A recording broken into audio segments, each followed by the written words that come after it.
Hello everyone, welcome back to my YouTube channel. आज हम करेंगे क्लास 11th के अकाउंटेंसी का चैप्टर नंबर 6 जिसका नाम है अकाउंटिंग इक्वेशन के प्रैक्टिकल क्वेश्चन का सोल्यूशन नंबर 32।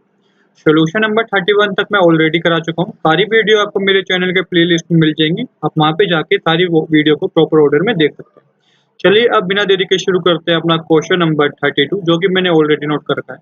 क्वेश्चन नंबर 32 हमें कह रहा है क्वेश्चन नंबर 32 हमें कह रहा है open T shape account of our creditor X and write the following transaction on the proper side.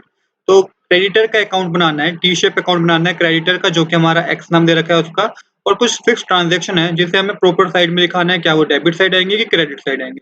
चलिए एक छोटी सी बात बताता हूँ जो कि रिलेटेड है इस क्वेश्चन से ही, जो आपको मदद करेगी इस क्वेश्चन को सोल्व करने में।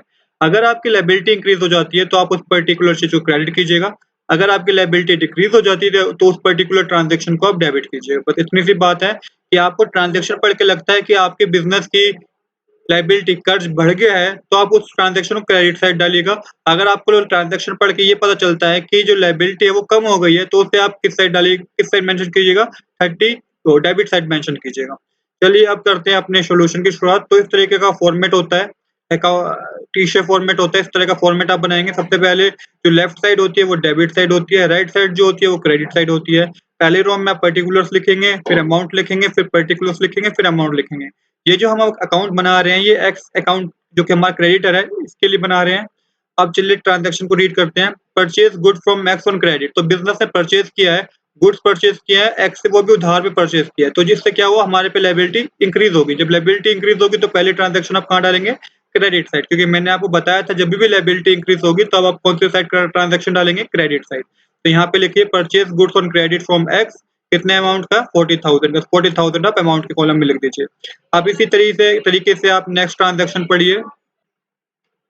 ट्रांजैक्शन बी ये कह रही है पेड टू एक्स। तो अब हमने क्या करा, जो हमारे क्रेडिटर थे उसे पेमेंट करिए 30,000 रुपीज की। तो इससे क्या हुआ, हमारे क्रेडिटर क्या हो गए? डिक्रीज हो गए। तो ये ट्रांजैक्शन डेबिट साइड आएगी। यहाँ पे लिखिए आप पेड टू एक्स, अमाउंट के कॉलम में आप लिख दीजिए 30,000।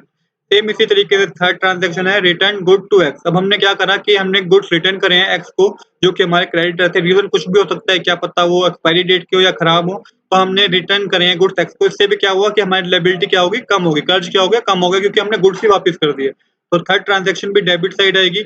इसका अमाउंट आप लिखिए अमाउंट के कॉलम में 6,000। फोर्थ ट्रांजैक्शन हमें कह रही है purchase good from x for cash.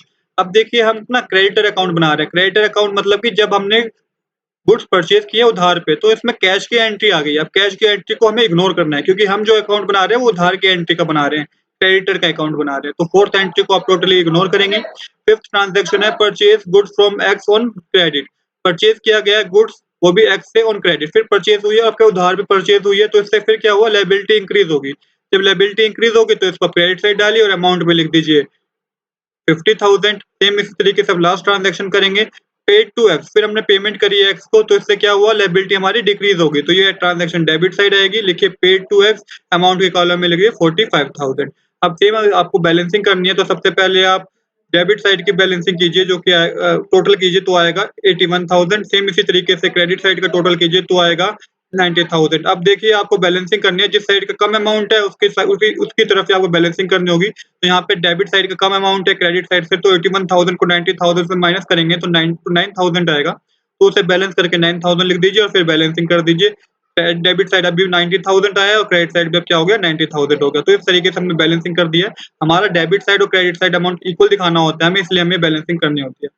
तो आज के लिए दोस्तों इतना ही। I hope you like this video. If you like this video please do subscribe this channel. Thanks for watching.